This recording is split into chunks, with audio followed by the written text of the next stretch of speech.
Hi guys, welcome in this channel. This is a general reading for collective your energy at this time.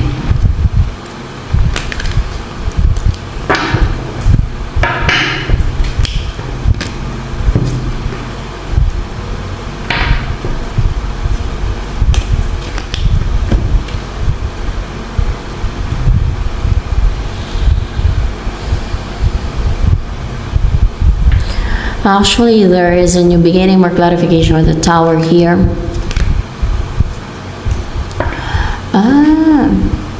Meron nang di-destroy, meron nang na-idro sa'yo, meron nang sabihin na natin na atake para i-destroy ka. But you are so good driven with the chariot here. You are so determined to achieve your goal or to pursue your goal or to do something na gusto mong mangyari o change na mangyari sa buhay mo. Gusto mong mag-succeed. May gusto kang gawin na porsigido ka talaga na hindi ka nag-hesitate. No? And this is a clarification lang naman. You are happy and living a life na fulfilled ka, contented, kahit simpleng buhay lang, kahit yung pag umakyat ka sa puno, sa ilalim ng punong kahoy, para bang madali kang makontento, madali kang maging masaya. Yung gano'n, masiyahin ka, parang colorful yung buhay mo, kasi marunong kang makontento, madali kang makontento. Kaso lang, may delay, no? Saan ba tong delay na to? There's delay. Meron kang inaantay. You're waiting for something to happen. Ano yun? Yung matanggal sa iyo yung sumpa. Yung matanggal sa iyo yung sumpa. Na anong klase ng sumpa? Parang buo kasi yan sumpa. Yung ginagawan ka ng deceit and scheme o yung may ginagawa sa yung tricks or deceit, any deceit na maaaring kinuha yung sa'yo or ninakaw yung sa'yo, ginawan ka ng deceit or sumpa na kinuha yung sa'yo, no? Or sumpa na may pagnanakaw or kinuha yung sa'yo. Sumpa na kinukuha yung sa'yo or sumpa na ginagawan ka ng deceit. Sumpa na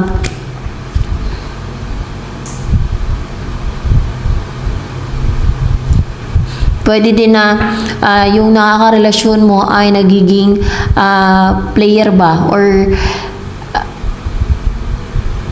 yung happy-go-lucky siya, yung hindi siya nagsiseryoso sa'yo, yung hindi nagko-commit, ganon, yung nag-sneak away or tumatakas yung karelasyon mo or kung ikaw man ay umiiwas or nag-sneak away, yung parang ganon na iniiwasan mo, tinatakasan mo or yung person mo mismo ay yan ang tumatakas, umiiwas or parang naging deceitful or trickster or else ay nag-cheat sa'yo or else ay hindi nagsiseryoso sa'yo. Ganun ba yung nakakarelasyon mo? So, ganun klase ng sumpa. You're waiting for that to happen, na matanggal yung sumpa na yan sa'yo.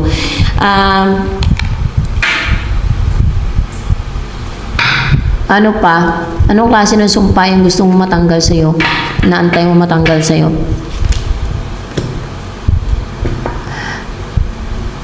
Yung pati yung guys, yung nag-overthink ka, yung inatake yung isipan mo, yung parang naka-experience ka ng anxiety, kasi inatake niya yung isipan mo. So, ganun talaga pag mga sumpa, at witchcraft yan, no? Inatake yung isip mo niyan. No? Pero pag natanggal yan, ay balik na naman yan sa normal yung isipan mo. Siguro tuloy-tuloy ito ginagawa nila sa'yo. Na panunumpa, para ginagawan ka nila ng witchcraft para palabasin kang baliw, palabasin kang weird, o palabasin kang siraulo, pero yan ay lahat scheme and deceit nila. No, ganun kasi yung mga evil eh. Pero at the end, sila din naman ang hatulan yan sa kabilang buhay ng God, no? At so yan, 9 of Swords, lalo at witchcraft ang kanilang ginagawa, no? That is deceit and scheme. 3 of Pentacles. So, isa lang, masyadong madami. O magkakaroon ng collaboration sa inyo ni ni person mo or magkaroon ka ng ka-team o ma-recognize ka din, no? Yun ang mga next na mangyayari sa'yo. At maging strong yung personality mo, possible matanggal lang yung sumpa na yan. Alam mo yung ikaw na may control ng buhay mo, ng isipan mo, hindi na nila na-atake yung isipan mo, hindi na pumapasok yung mga attacks nila, yung mga pampa-confuse, pampa-clouded ng judgment mo, yung mga ganyan, hindi ka na mag-overthink, hindi ka na maka-experience sa anxiety or yung nag-overthink ka. May authority ka na and strong na yung personality mo, stable na yung mind mo. Ganon ang mga next na mangyayari sa'yo. And more clarification with this 8 of Cups here. Isa lang, kasi lalayo na daw tong devil sa'yo. Lalayo na din to, ginawan ka lang ng sumpa o ginawan ka ng witchcraft, no? Para atakihin ng devil yung isipan mo.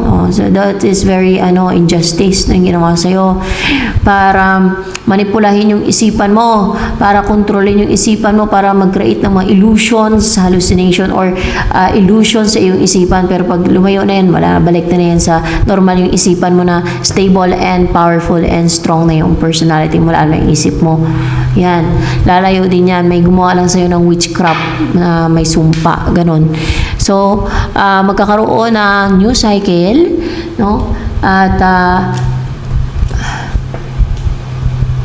hindi nga magtatagumpay itong devil or yung gumawa ng sumpa sa'yo. At there is union here with what? With this person na nagkaroon, na nasasaktan or nagkaroon ng ending sa inyo, pwede din ganon. Itong person na walang equal give and take sa inyong dalawa or ayaw niya mag-invest sa'yo, nakikilos na to kasi nawala na yung sumpa. So, parang yung connection nyo din, sinumpa. Yan na yung umiiwas siya or hindi siya nag-take na action, nalilito, distracted yung isipan niya, distracted siya kasi may sumpa, no? Yun na yung gusto mo, inantay mo na matanggal, no? At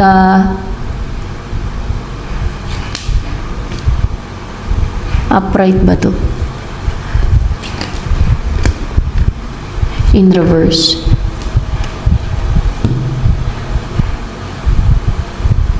Hindi to namunga ng kompleto or happy kasi ninenervyos siya, kinakabahan, ganon ang nangyari sa kanya. So, ganon ang mga nangyari sa inyo.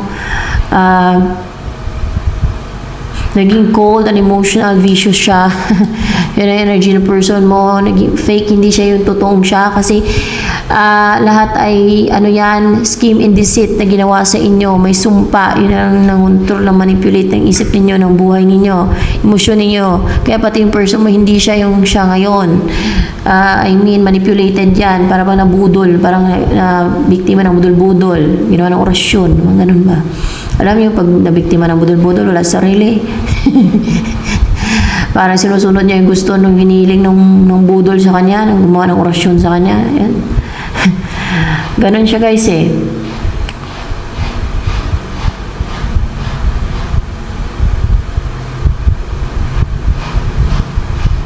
So, 7 of Wands, and 9 of Cups, and Queen of Swords in reverse.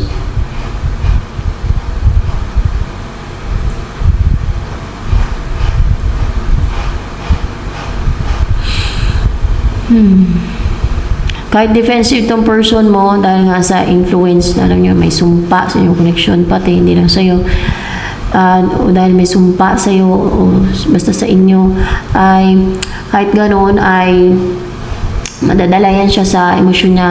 Hindi na yan siya maging cold, no? Hindi na siya maglagay ng boundary. Mangyayari yung gustong gusto mo na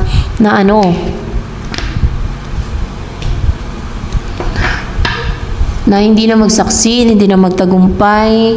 Itong mga nag-e-effort na ito.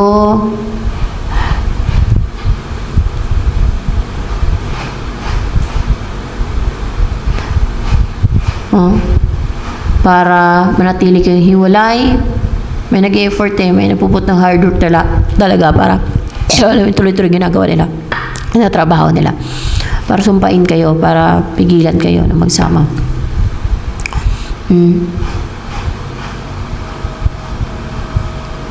para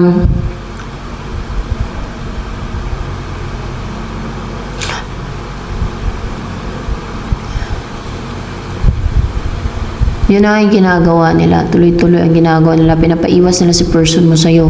O ikaw din, pinapaiwas nila ikaw kay person mo para layuan nyo na yung isa't isa. Yung ganun ba? Piliin nyo na yung kung saan kayo komportable, tahimik. Ayaw nila kayong magsama. Pero pinangailaman nila yung buhay ninyo. Yung inyong connection, yung inyong relationship.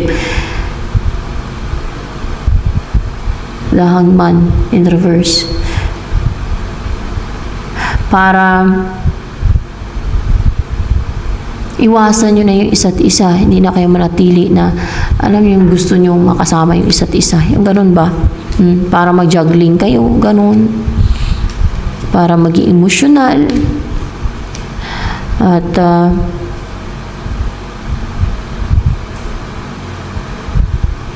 sila yung, parang alam nyo mga majestic. Sila yung mangontrol. Maging prideful na kinontrol kayo.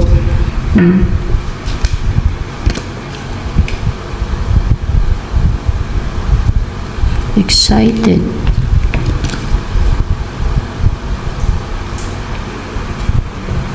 Gusto nilang i-isolate si person mo para at yung kontrolin yung isip ng person mo ba? Mag-isip si person mo sa kanila kung sino man itong gumawa na to at sa kanya ma-in love at they will build a strong bond at sa kanya mag-take ng action na maging passionate and maging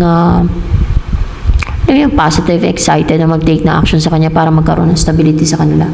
So, ganun ang mga pandarayang ginawa dito. No? So, ganun siya. Karoon ka-injustice dito yung ginagawa ng iba sa mundong ito.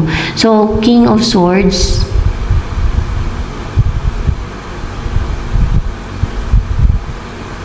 And ano din, yung komportable or na-enjoy ng person mo yung buhay niya. O ikaw din, pati. Na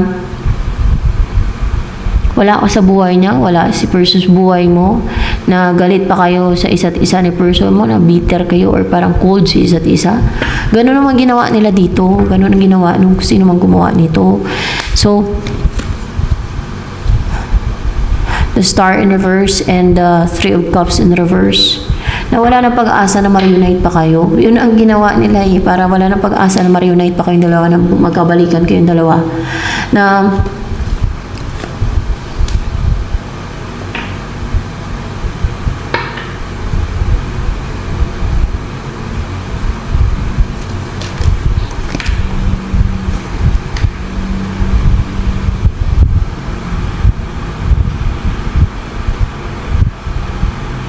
Hierophant.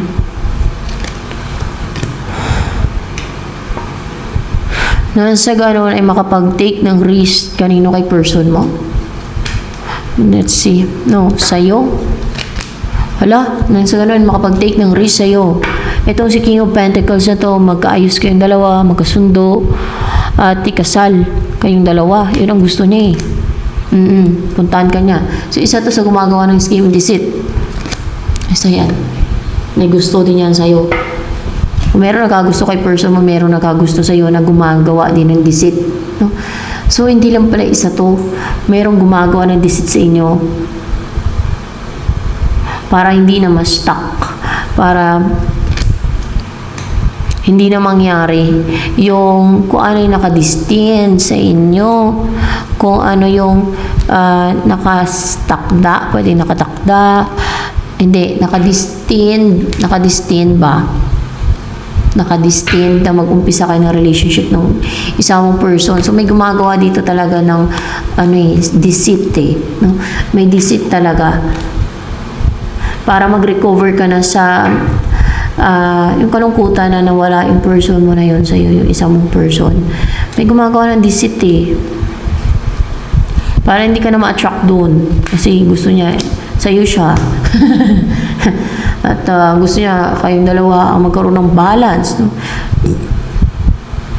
At mag-umpisa kayo ng relationship. Kayong dalawang ikasal. Yun ang gusto niya eh. Itong gumagawa na to. O pwede ding wala sa part ng person o maring ito ay isa lang itong gumagawa na yan naman gusto sa'yo. O pwede ding meron din doon sa part ng person, sa side ng person mong gumagawa din ng deceit na hinadlangan kayo. So, masama talaga, no? Masama yung tao na yan. So, ito na lamang for collective reading, guys.